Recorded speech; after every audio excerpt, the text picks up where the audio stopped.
So, welcome everyone to the 22nd lecture on statistical theory for deep learning.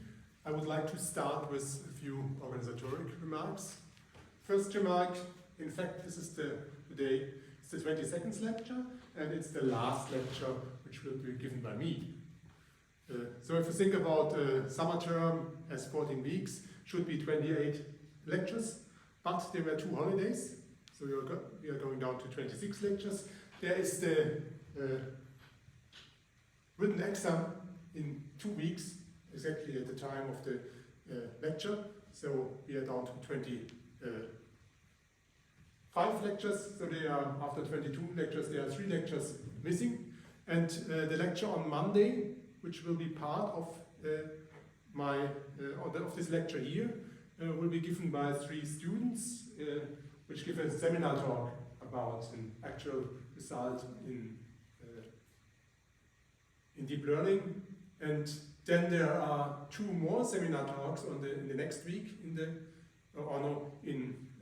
next week Wednesday, and over next week Monday there will be 2 more seminar talks, but these talks will be in German, so only possible that you attend them if you can understand German. The talk on Monday will be given in English, and I will record the talk on Monday, but due to the fact that it's not given by me but by students, I will not put it on my YouTube page, but I will only put it on Moodle Panopto. So if you want to watch it remotely, you have to use Moodle and Panopto for the Monday talk, and I will not record the talks, the 2 talks after it. Okay, first remark. Then, second remark, I prepared a slide concerning the exams. First, are some comments about the written exam, which is exactly in 2 weeks in this lecture hall and at this time. First, each participant will get an English and a German version of the exam, so you can choose which one you want to answer. It's the same exam, of course, but you can choose whether you want to answer it in English or in German, or you can also choose the English one and answer it in German, and the German one and answer it in English. I guess you can even use a mixture of both languages, doesn't matter. But no other language. Second, there will be 4 tasks. And the solution of the best, can't read this without my glasses, if I look at it in this way, so let me look at here. There will be 4 tasks, the solution of the best 3 answers will be chosen. So you can choose out of these 4 tasks, you can choose 3 of them and make a solution of them, or you can answer all 4 of them, then all 4 will be corrected, but for computing the sum of points which you get, the best 3 tasks will be, or solutions will be chosen, and for each task you will get 10 points. So the total number is 30 points. Then third, at least 3 tasks are off the list of exam questions, maybe slightly modified, because it might be that the question is too long to answer it. Well, for each question you basically have 30 minutes to answer. You have the same number of points, so each time it should be 30 minutes, so it shouldn't be too long. And maybe slightly modified, maybe given some additional hints, and at least 1 task is from the practicing course. Same, maybe slightly modified, maybe not. There's an at least, because there's an overlap between the practicing course and the list of exam questions. And for all the same rules apply to the written exam, which is at the beginning of 2025. Okay, any questions concerning the written exam? You said for every task you have 30 minutes, so the whole exam is 90 minutes? The whole exam is 90 minutes, yes, as long as this lecture here. Yeah. Because we have this lecture hall for 90 minutes, not longer. Okay. More questions? Then maybe what's interesting for more of you, the oral exam. Here you can choose the language. English or German, of course. The questions will be slightly modified questions from the list of exam questions. Basically, it should be lists of exam questions because it's an exam joint with mathematics and statistics, so there are two exam questions. List of exam questions. And slightly modified. I'm not sure whether I will actually modify something like that, but we will see as I ask. Or maybe I will modify it in that way that if you have a long proof, I just say, okay, maybe prove only that part of it, because it's too long. But we will see it.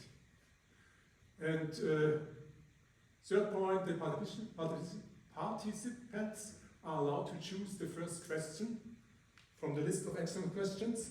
So you can think about whether you want to start with some special question, just for a warm-up.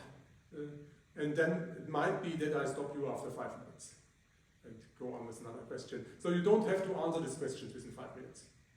You can answer it faster, then I will go on to the next question before. You can choose a very long proof, and then maybe I will stop you after 5 minutes. But maybe I like the proof so much that I'll say, okay, go on with this proof, and proof, and you will just get for one of the topics, or for one of the subjects, the question you have chosen by yourself. Might be. But there's no guarantee about that. And that also depends on the performance of myself on the day. Because it might be that someday I say, okay, I want to hear this proof, and other day, oh no, not again this proof. Something like this. Okay. Good. Questions concerning the oral exam?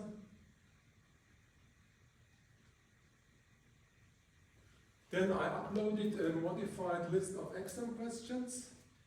In Moodle, it's more or less, well, I made the oral exam, the written exam already, so there shouldn't be, if I make now a new question on it, and I make both written exams already. So I make the written exam for this summer and for next year already. So, but it's not complete. I still have to check it whether it makes totally sense. But basically, I won't change a question. So, but of course, if I modify now something for the oral exam, it will be the actual version. But I'm not sure whether I will do this. Maybe I will add something concerning hints and so on. Okay, there's a version June 26 already on Moodle, and let me see what should I explain to you. I have no idea how long I have explained it already. What was this? Okay, that was the least squares estimate. We talked about this already, and then there is something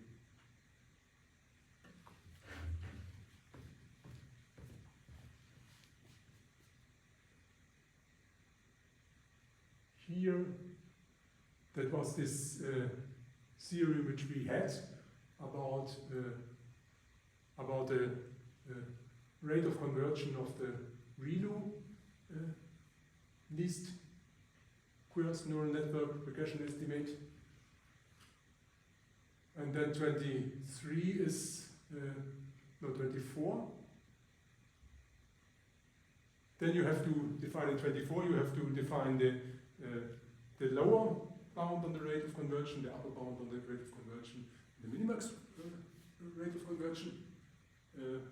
And you have to explain how you can use these concepts to say, to show that the bound in question 23 cannot be improved by more than a log factor, or with a factor. Then 25 is the lemma 4.1 of the lecture, which you have to prove. This was this lemma where you had you observed set, which is equal to some random sign c times the vector u plus some standard normal vector n, and you want to predict the value of the random sign c. You get a lower bound. And then 26 is the proof of theory 4.3 of the lecture. And maybe I will add some hints for 26. I'm not sure yet, but I think I should, because otherwise it might be a little bit complicated. Then comes something about the lecture today question. about how is the hierarchical composition model defined, what kind of rate of conversion do suitable defined least squares neural network achieves in it, and how do you have to define the space of neural networks. That comes today, and then 28 is the question for the lecture or seminar talk on Monday. You should explain what the difference between gradient descent, which we had already, stochastic gradient descent and edge gradient descent is, and what's the reason you are not always just using gradient descent. Okay, questions to that? Then I'm done here. We can start, or I need the beamer. We can start with the lecture. And it's the last section, 4.4.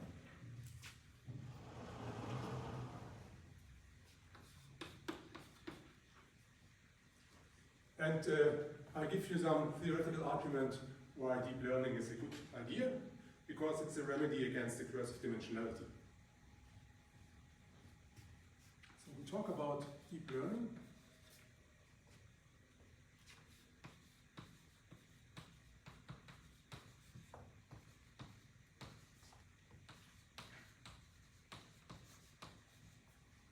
As a remedy against the curse of dimensionality.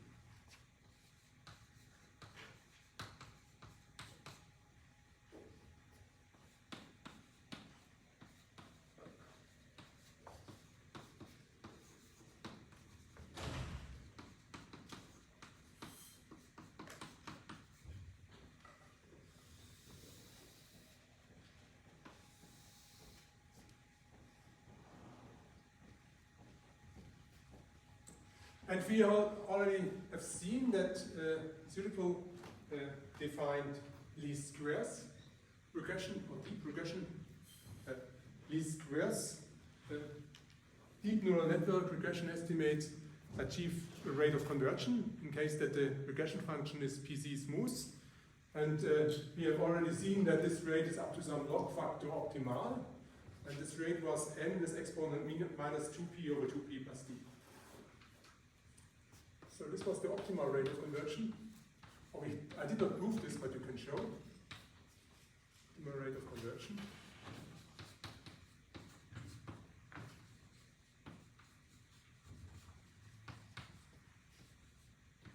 And minus 2p over 2p plus d.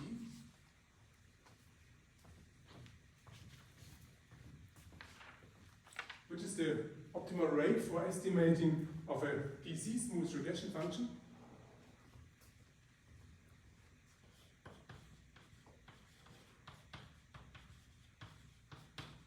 Estimation of a PC smooth.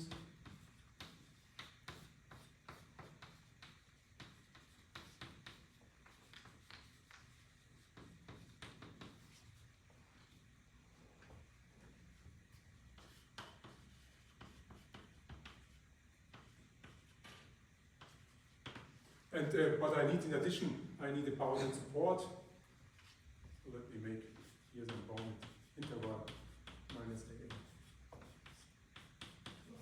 You need some sub-exponential moment for y, and you need boundness of the regression function. Then you are done. And now if you look at this rate, well, it's not bad, yeah? It converges to 0 for n tending to infinity, but first of all, it's an asymptotic bound. Well, you have seen in our theorem about these square neural networks, we actually get a non-asymptotic bound. We actually have a bound for finite n. You already have seen, might have seen that if we analyze our proof about the lower bound exactly, we also get a non-asymptotic bound. So these are non-asymptotic bounds, but there are some constants in. But if you look at it, how does it behave? Well, in view of an application, then your sample size will be necessarily finite. So it's somehow interesting that this exponent is rather large, so that n to the power minus this exponent goes to 0 rather quickly. And if you now how does this exponent behave? Of course, if the smoothness increases, then this exponent gets larger.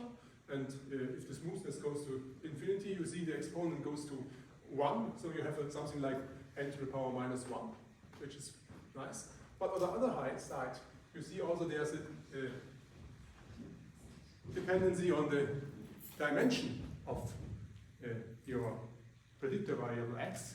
And this is a d here. And if d gets large and the dimension is and the smoothness is fixed, then this exponent gets smaller. So this rate gets worse in case that d is large compared to p.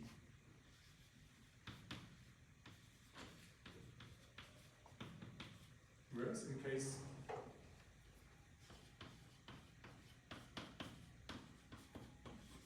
d, which is the dimension of x,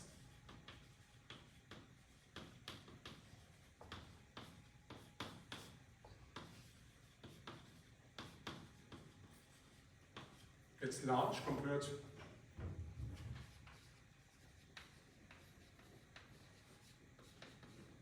p with the smoothness of m, the regression function.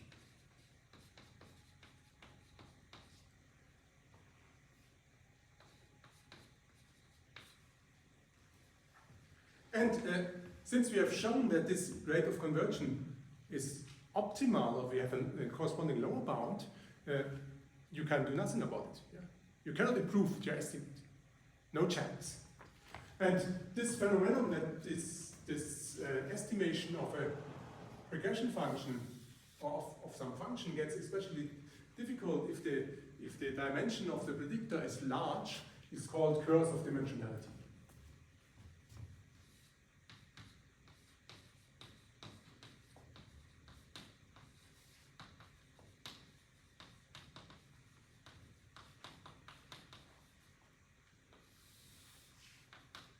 It has something to do with the fact that if you look at n data points in a unicube, then their distance increases. Or if you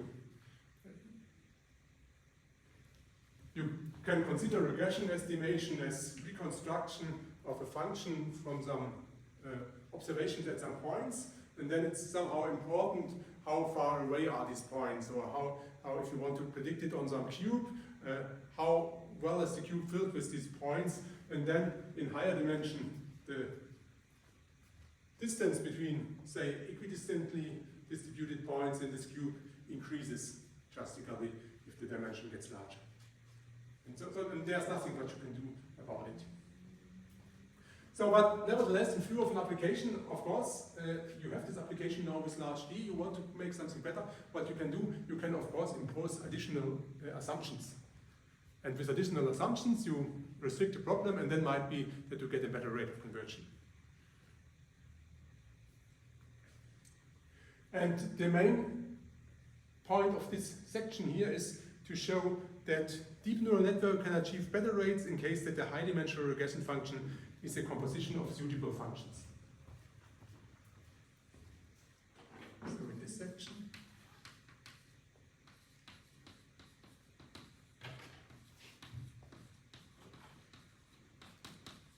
we show that deep neural networks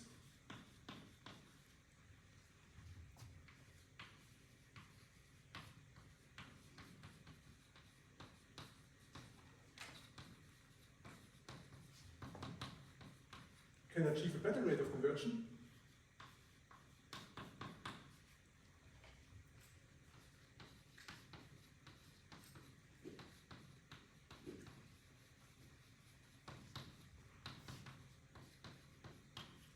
in case that the regression function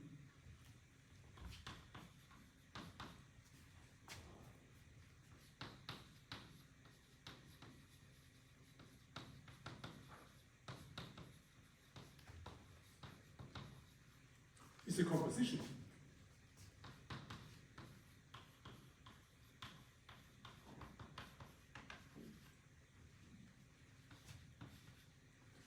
of suitable functions. And I have to explain what the suitable means.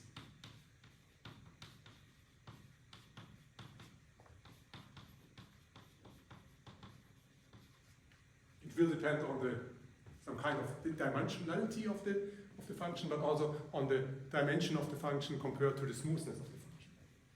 So as you have here, you have the dimension compared to the smoothness that determines this rate of conversion. And this will be possible to show this due to the network structure of the neural network.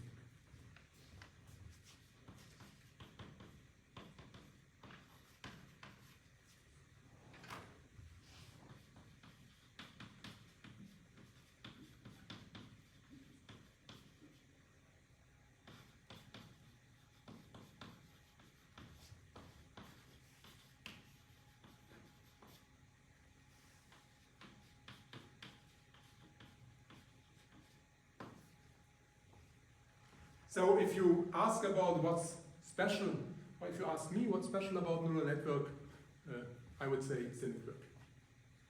And you will see in a moment why. Because if you think about, we had these nice approximation results for neural networks. Yeah. And then of course, if you can approximate a function with a neural network, you can also approximate a composition of function. So f of g1 of x, g2 of x, g3 of x, by a composition of neural networks. And the composition of neural networks is again a neural network. And then at the same time, this complexity of the function space will not explode, and therefore you will get a better rate of conversion.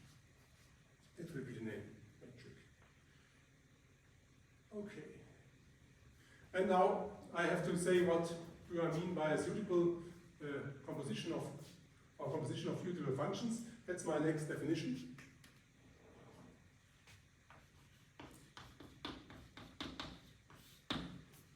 So what do I mean here? And what I define is a hierarchical composition model of the regression function. So of course we have a D and M. We have M from RD to R. And the hierarchical composition model, well, I will describe the PC smoothness of all the function in this model, and this smoothness will depend on the P. Constant is not so important, and then also on it's important how many arguments it has, and that I formalize by using some calligraphic P.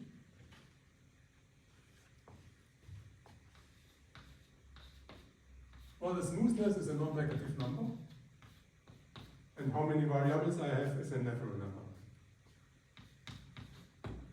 So the whole thing will be a subset of vectors, and the first component of the vector is a non-negative, is a positive real number. The second is a natural number.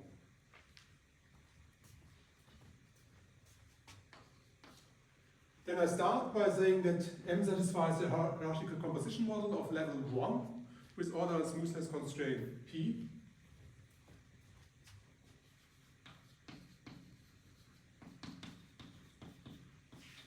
We say that M satisfies the hierarchical composition model.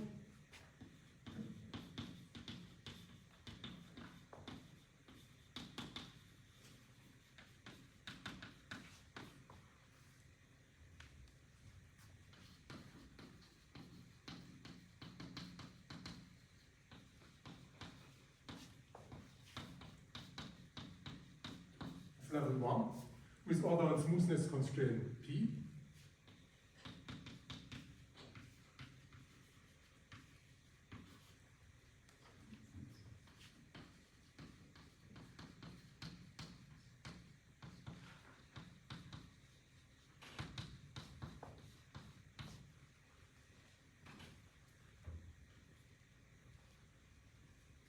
If there exists pk in P,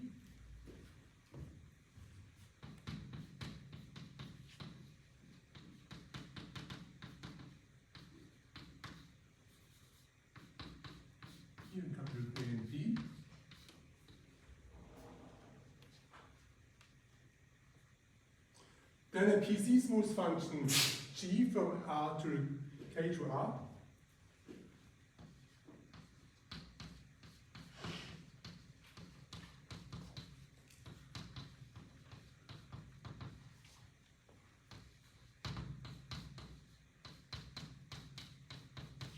C is an arbitrary number greater than 0.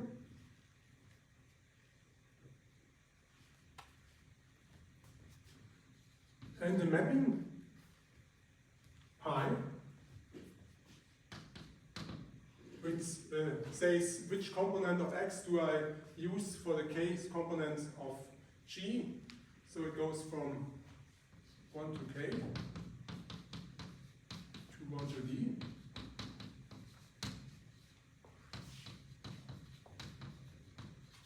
Such that I have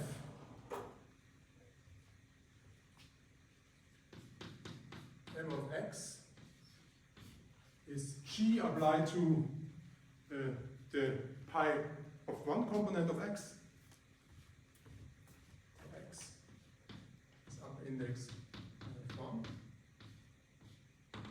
until x is upper index of k for all x is x1, xd, on. So that's my first definition. So I apply a PC smooth function to k components of my vector x.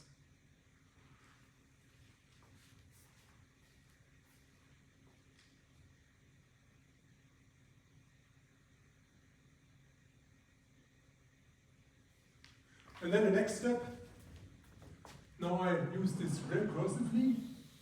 I define M satisfies the hierarchical composition model of level L plus 1. If I find if I find here, if I have such a function, if I have such a pk and p, if I have such a function, and I have k hierarchical composition models of level L, which I plug in here instead. So B, we say that M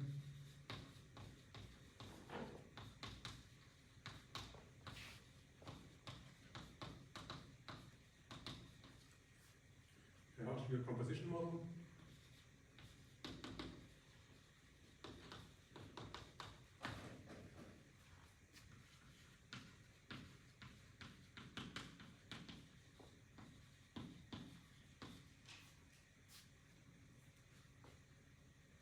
of level L plus 1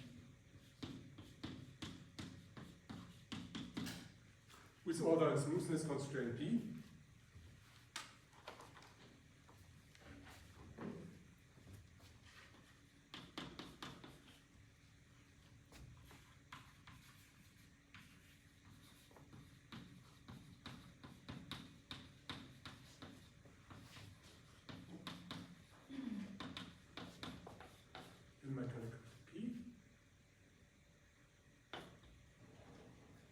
If there exist pk and p,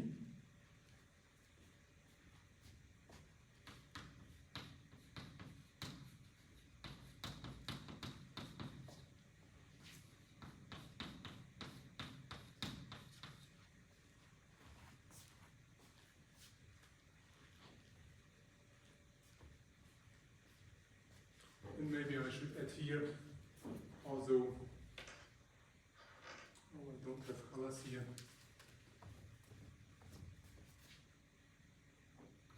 I should add here a C greater 0, because that must exist too, because I make it here now, pk and C greater 0, then G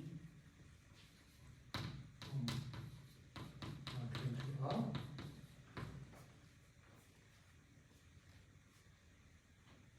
And I have this time k functions R to R.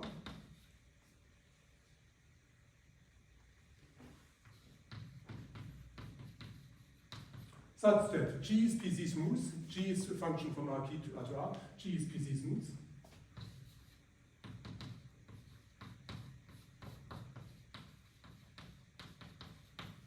Then my f1 to fk are hierarchical composition models of level L with order and smoothness constraint P.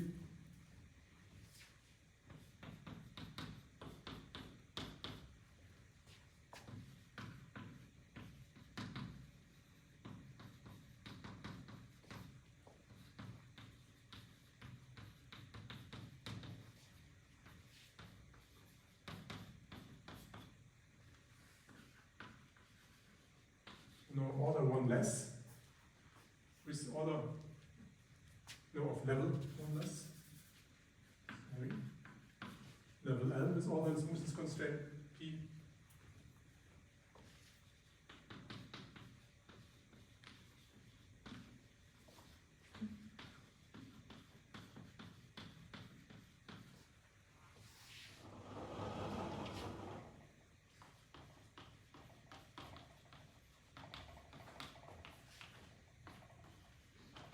And then I assume that M of x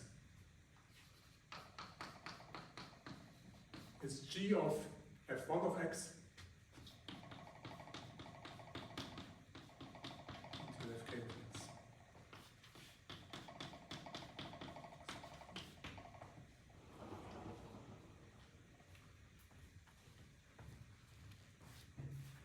So for instance, for a hierarchical composition model of level 2, you would just plug in for these F1 to Fk functions of this form here, with k different k each.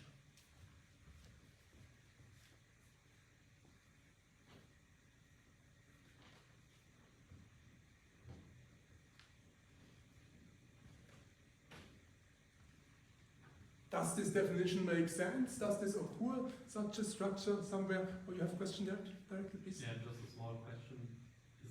Is it correct that it is harder to have a small order? Is it correct that it's harder to have a small order than a large order? In which sense do you mean harder? Basically, if it satisfies it with order k, then does it also satisfy it with order k plus 1?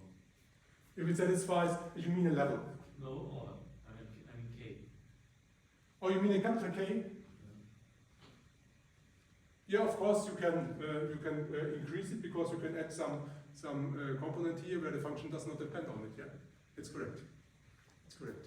But we will later on see that the rate which we will expect will be something like this: n minus 2p over 2p plus d. But we will make it replace d by k, so we will get something like n minus 2k over 2k plus k, and then we make the maximum over all pairs pk in calligraphic p, calligraphic. Yeah, calligraphic. That will be the rate, and then it's clear if you increase the order, then the rate gets worse. Yeah, but that's not good. Yeah, that will be our upper bound. Okay, why does this make sense, this kind of definition, or how can one motivate that one use something like this? Well, if you look how engineers model things, then they often, if they build some big system, they build it in the modular form. So they compute some small modules and combine them. And that's exactly what we are doing here. We have some big thing which is combined from other things and other things. And then, so you could argue that because of this, something like this happens in practice. You will see in the practicing course next week examples, second task, of comment assumptions in statistics where this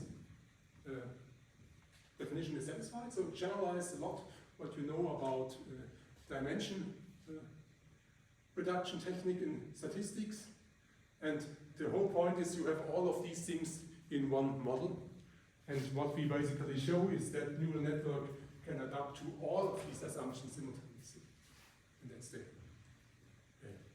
new point. Okay, questions?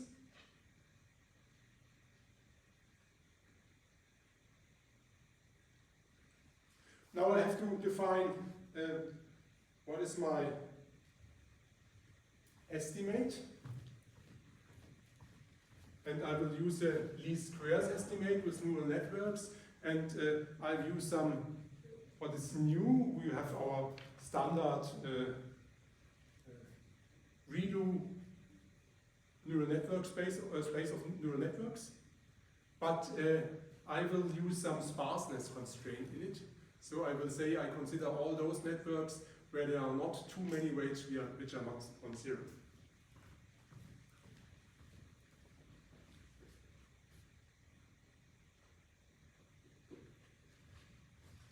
So let sigma of x, that's the redo activation function as always.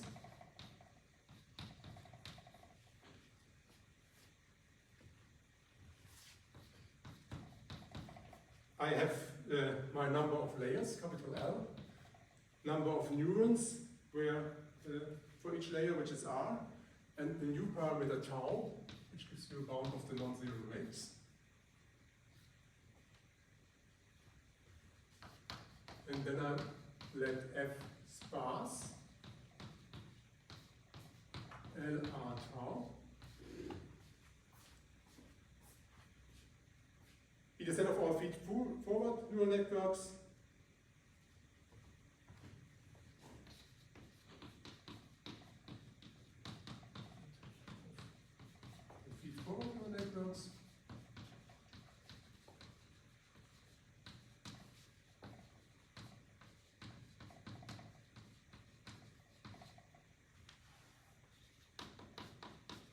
with, of course, redo activation function. I don't answer this.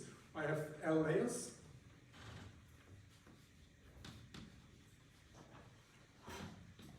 I have R neurons per layer.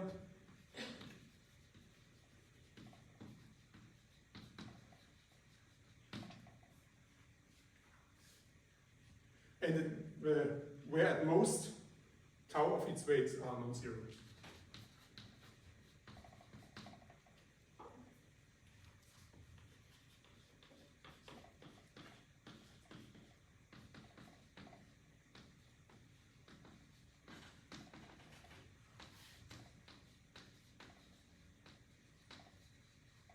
But the location of these weights within the weights of this whole space of neural networks can be chosen arbitrarily.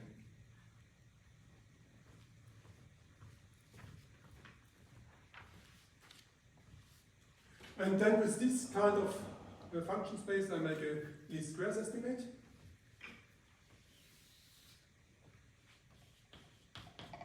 So I have some in the middle. The argmin of my function space from my sparse set of neural networks. And now I allow L, R, and tau to depend on the sample size.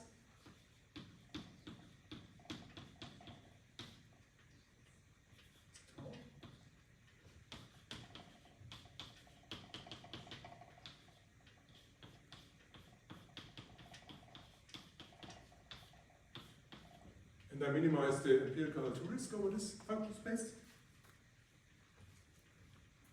And then my estimate is as usually truncated version of this estimate.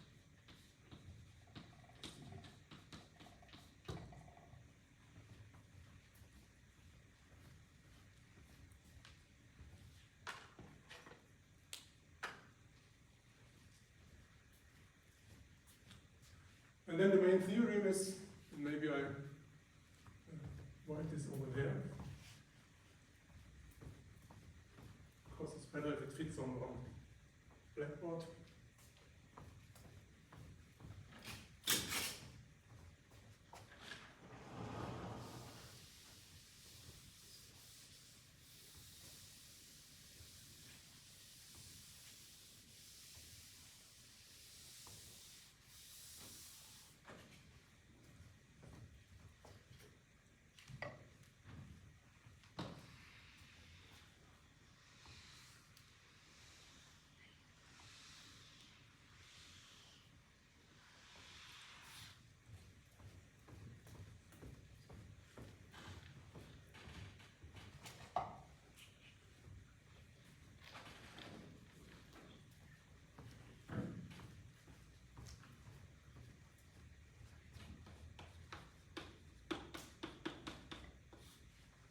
theorem 4.4.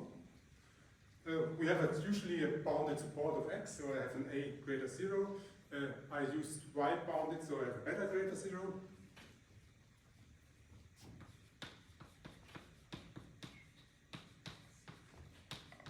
I have my random variables, which are IID, with values in the cube minus AA with exponent d, and the interval minus beta beta.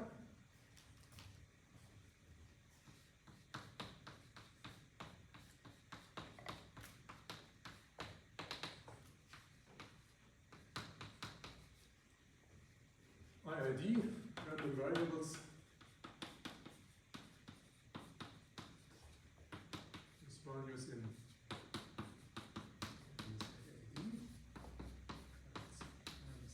beta beta.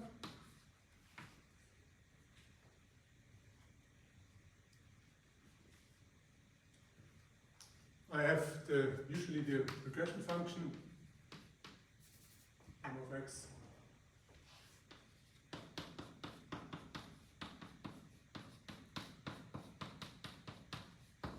conditional distribution, conditional expectation of y given capital X to small x. Then I assume that my regression function achieves some hierarchical composition model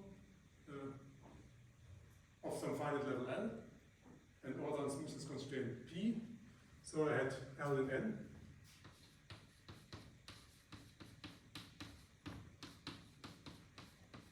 I had P is a subset of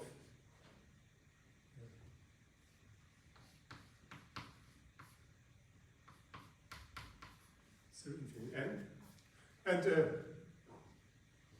I assume that this set is finite, which is no restriction, because if you go on due to this definition and go back, if you start at some point L, then below it there are only finitely many functions G, which will occur in your model, and therefore only finitely many of these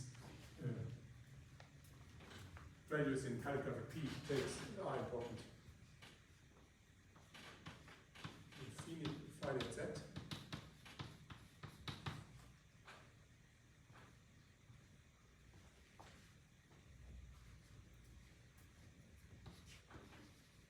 And the main assumption, I assume that the M satisfies the hierarchical composition model of level L with order and smoothness constraint B.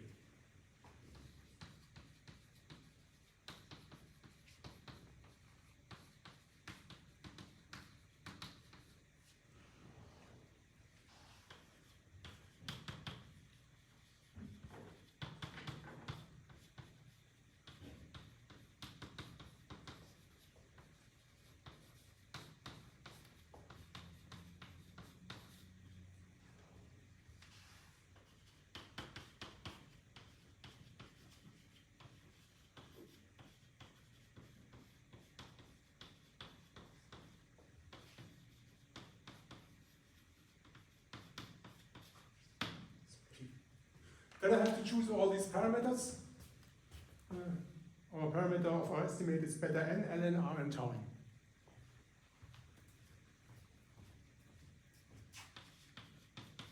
Clearly, beta n, I just use the beta, the bound on the y values.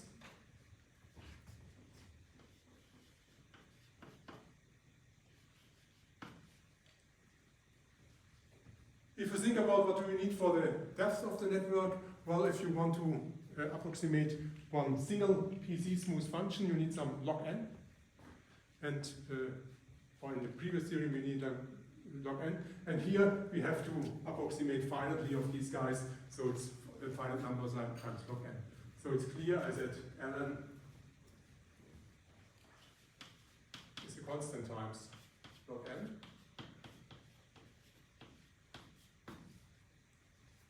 Then more interesting is what about Rn and tau n? Well, if you want to approximate a function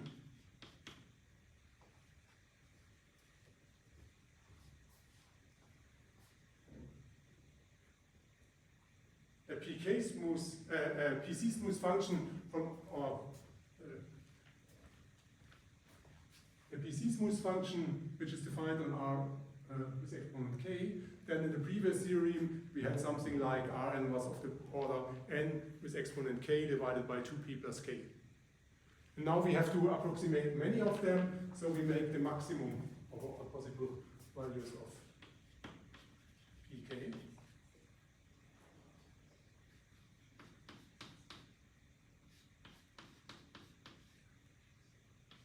N to the power k over 2p plus k.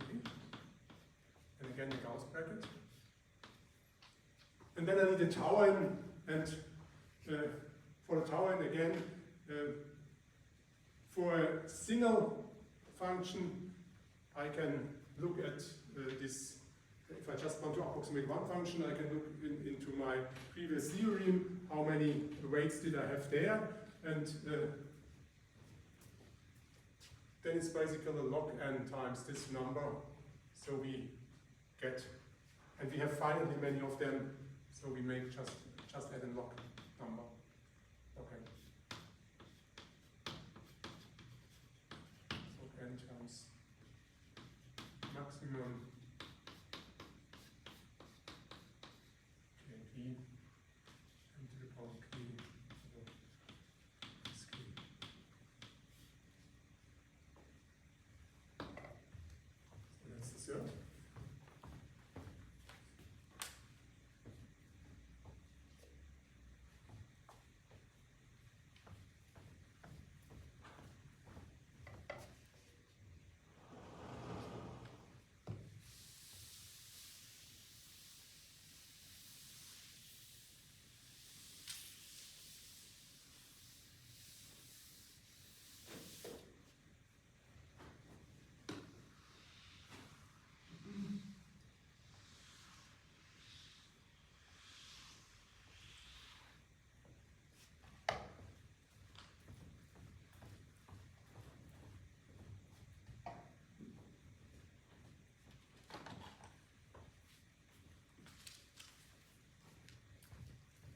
And now you choose C1, C2, C3 greater 0 sufficiently large. And then you have for n sufficiently large the following bound. Choose C1, C2, C3 sufficiently large.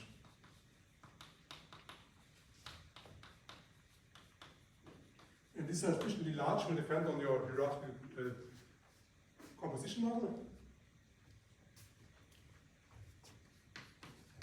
And then the major bound is n of x minus n of x squared dx dx is less equal than the constant C4 times the previous, some log factor. Of course, I don't bother about log factors, and I need to log them with exponent 4. And then we get these previous rates, but the worst of all of them for PC smooth regression function with dimension k. So I get the maximum over p n to the power minus 2p over 2p. That's the way. And the important point is here the dimension of x does not enter the exponent here. In that way, well, it will enter the constant, but only the constant. And I have this, okay, for enlarge.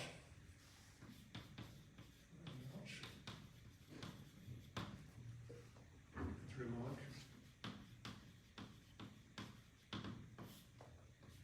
The rate of conversion.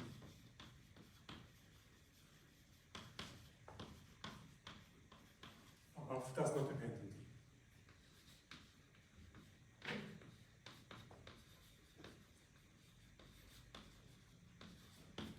The dimension of x. And in that way, you can say that least squares neural network regression estimate can circumvent the curse of dimensionality. Questions?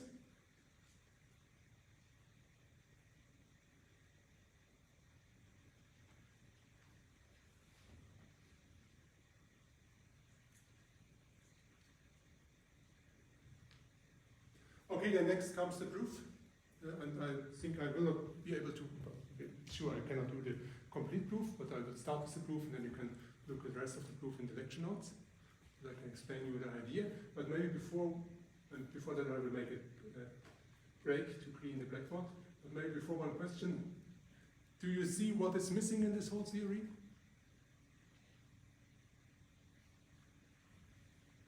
In view of explaining why is this deep, why do you have this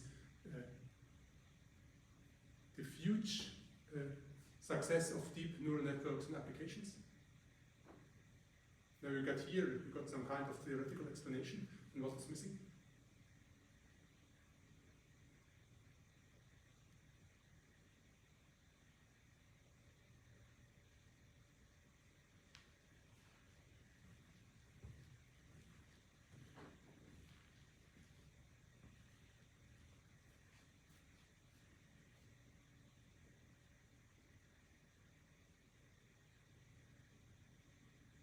Okay, maybe I should, before explain that you understand what you see here, is how important is this result? Well, it goes back to myself and Benedict Bauer. It was the first version of it, not for ReLU activation function, but for sigmoidal activation function. We had in a slightly more restrictive model, and then Johannes Schmidt-Hieber generalized it to this kind of version. And this better model, I have to confess, clearly better. My paper was one of the first papers, or this was the first paper published in Annals of Statistics about deep neural networks. 1 year later, his paper was published in Annals of Statistics too, but with discussion. And paper with discussion is always better than a paper without discussion, so only one of the best papers are discussed with discussion, which is absolutely great. So I have to confess that this result was better than my result, in some sense. But on the other hand, my result was before his result, and he was using my result, and that was the reason why I got an award for my result, and no result faces up. So then we are even again. Okay, but there's one big thing missing here. This was a breakthrough in statistics, I would say, but there's one point missing here. And that's actually what I'm working for the last 6 years on it. Any idea?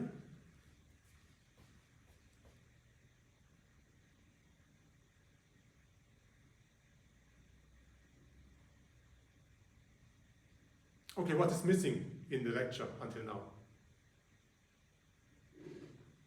And since it's the last lecture I give, it's missing a lecture. Finding the argument. Finding the argument gradient descent.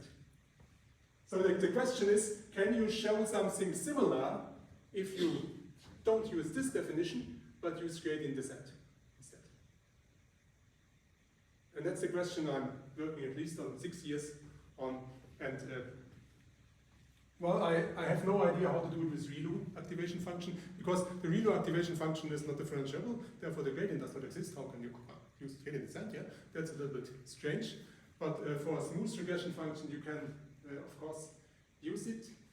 And after 6 years, I think I have now a proof.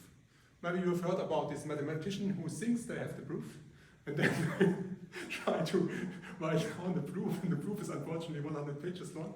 Yeah, and then you maybe heard the story about also this Fermat conjecture. Yeah, and then there was first a proof, and then there was telling, okay, there's a problem in 2 lemmas or something like this. Yeah, and then there were maybe 5 people worldwide who were able to understand the proof, and it's a funny thing though. It's a question, when do you have a proof? But I think I know now how to do this, how to prove this for gradient descent, but I need a little time to write it down, and then you will see whether the whole thing explodes at the very end because you have one lemma which doesn't work, or whether the proof comes out. So that's actually missing at the moment.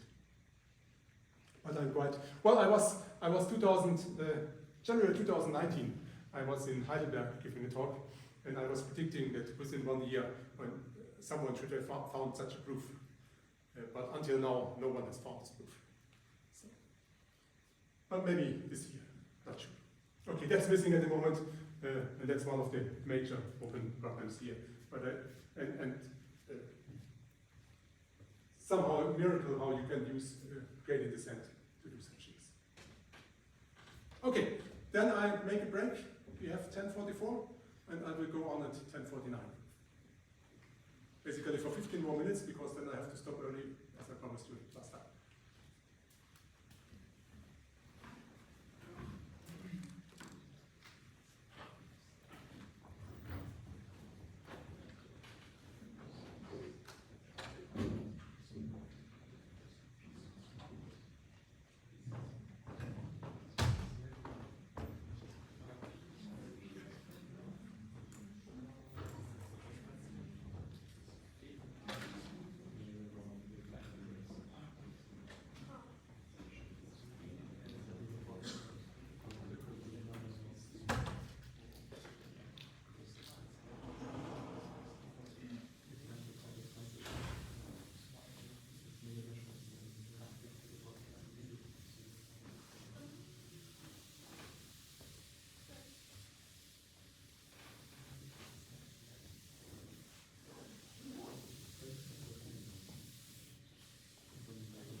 like to go on.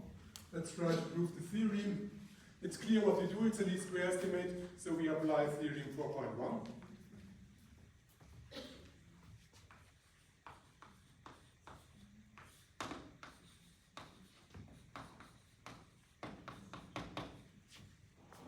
For the expected L2 error of our estimate,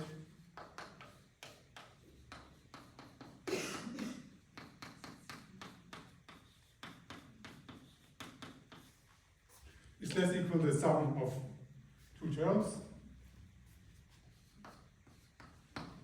That's the 1 times matter with exponent 4 times 1 plus supremum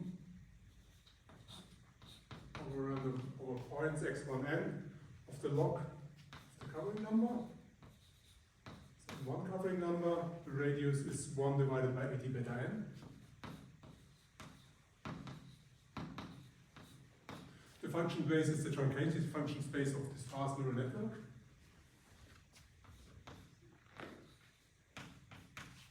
Which we call f sparse ln r and tau.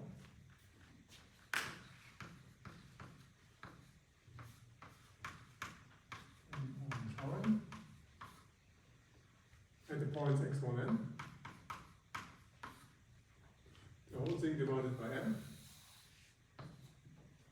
Plus 2 times the approximation error.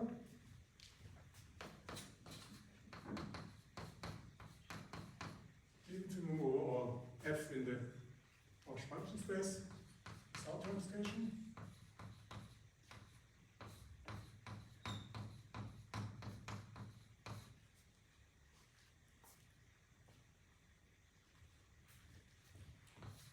And the approximation error is the true difference between f of x and f of x.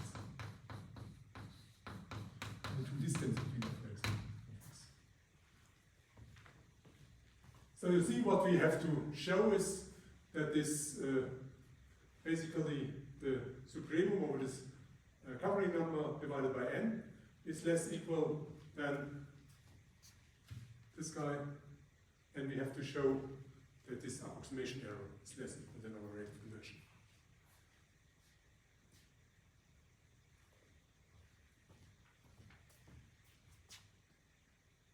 So if I find E1n plus E2n, and try this show Gn is less equal than C5 times log n 4 times maximum pk p n to the power minus 0 to p.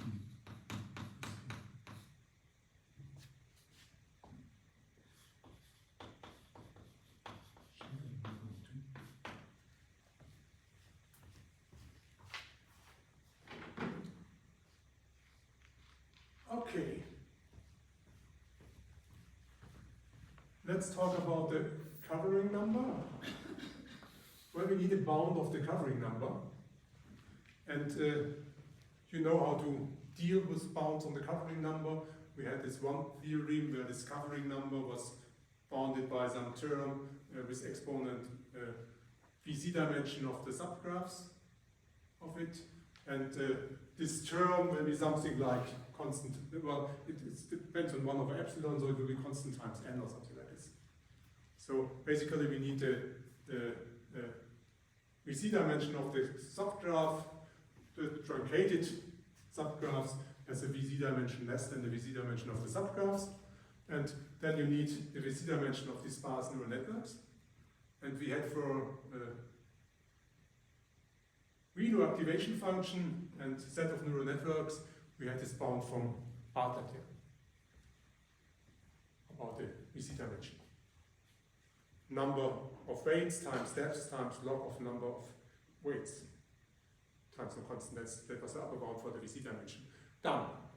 What's the problem if you want to apply this here?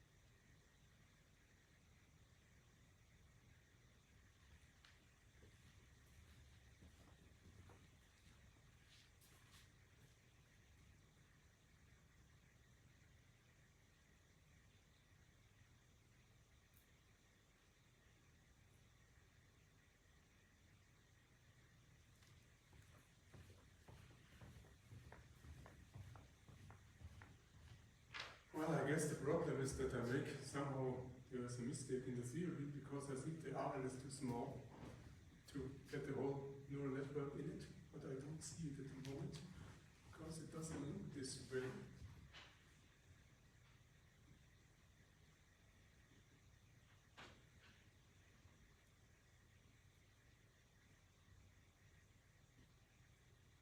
Because with these parameters, basically, of course, you can make this. If I forget about the tau n here, if we allow all the weights to be non-zero, then you can apply the Bartlett result, yeah, directly, and it gives me my VZ dimension. But if I fix the tau n, I will get somehow this. Oh no. Okay. The point is, we can forget about the tau here. Yeah? Forget about the tau n here. Use ln R instead. Yeah? Then you look at the VZ dimension, and the VZ dimension basically the L times depth, log factor times the number of weights, but the number of weights is basically Rn squared. So you have this whole thing here squared, which is bad. And I don't want to have this whole thing squared. So I fix, if you fix the positions of these tau n's weights, which are non-zero,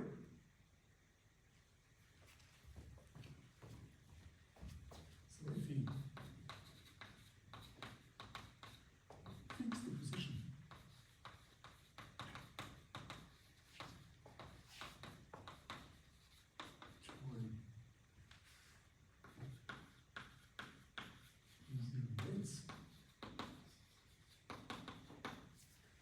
then the VZ dimension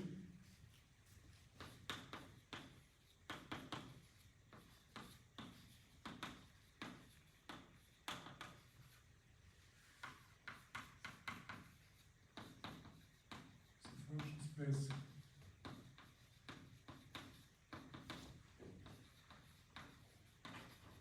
bounded by plus theorem. Let me look, what was the theorem? Theorem 3.7.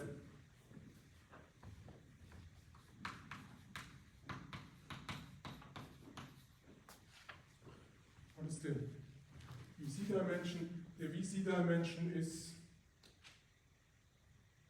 well, it's constant. Say it's C6.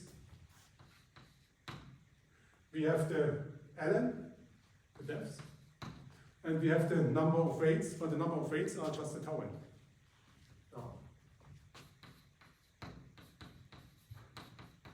Times log number of weights.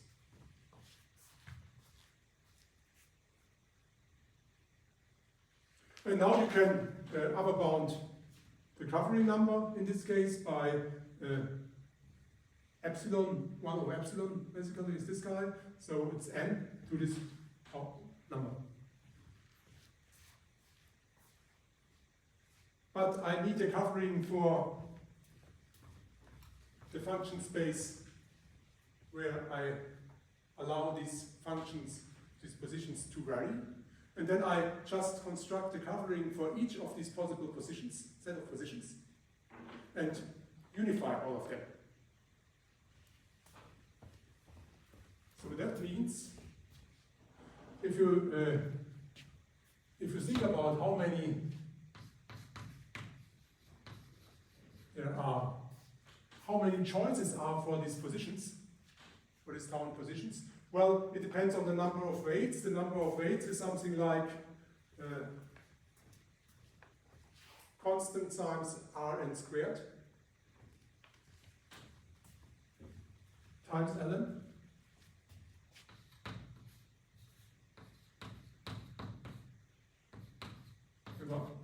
With exponent tau n. And if you look at Rn squared, ln, well, Rn squared is something like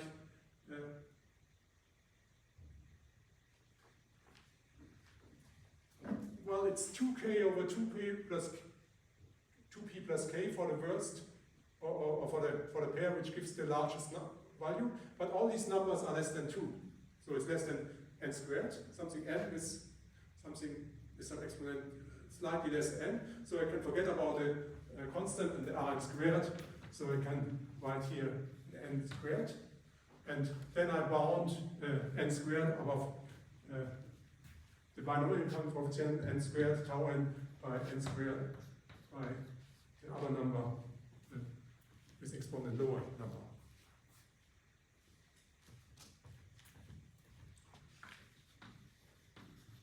Many choices, positions.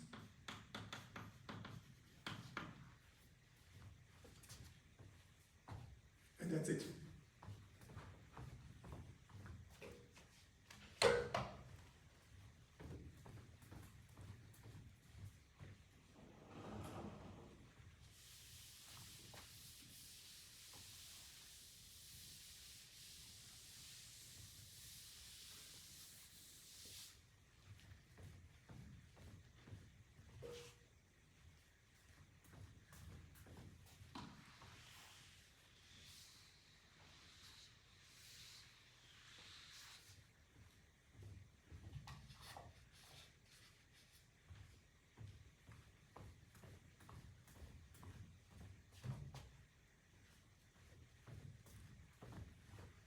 Now you look at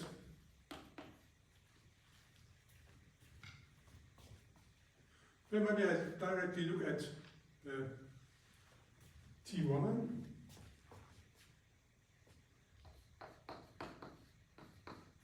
That's less than c times beta with exponent 4 times 1 plus something divided by n. And the something is a log. You need the bound of the covering number. The bound of the covering number is, well, you unify the coverings of so many coverings. So I have an n with exponent 2 tau n. And then the interval covering number is something like,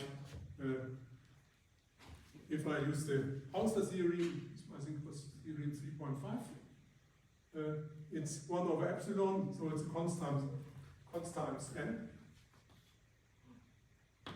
Times n with dimension of the VC dimension.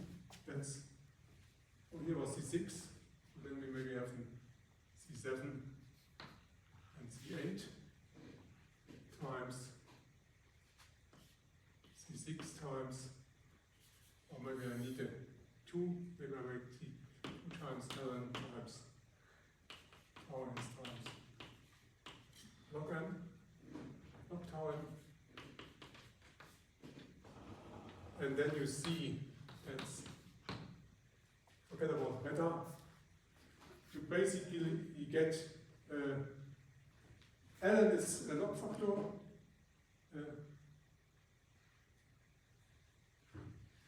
well, this is a log of a product, which is sum of two logarithms, and this first one is smaller than the second one, and the second one is basically, that gives you a log n, that gives you tau n, so log n with exponent 1, then a tau n, then I get from this one I have a log tau n that's again a log n, and from this one I get a log n, so we have log n, 1, 2, 3, and I think I forgot something. Should be a log 4.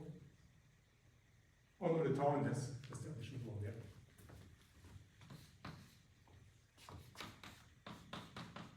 Which implies this equation star for j equal to.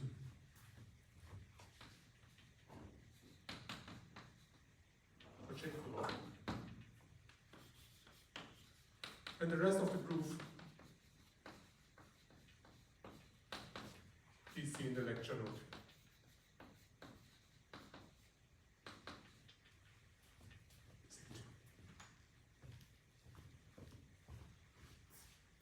Questions? So it's you combine this neural network that we had for approximation of PC smooth function, and you see that these lead to the this leads to some instance of this sparse neural networks. And that's it, and then you combine the approximation properties, and that's it. Okay, then, sorry, I'm 1 minute late, actually. I wanted to stop 40 minutes. No, I wanted to stop 16 minutes early, yeah. I'm stopping 30 minutes early, so I'm 3 minutes late. Sorry for that, guys. But that's it, and on Monday there is the last official lecture as a seminar talk, and then there will be 2 more lectures in German.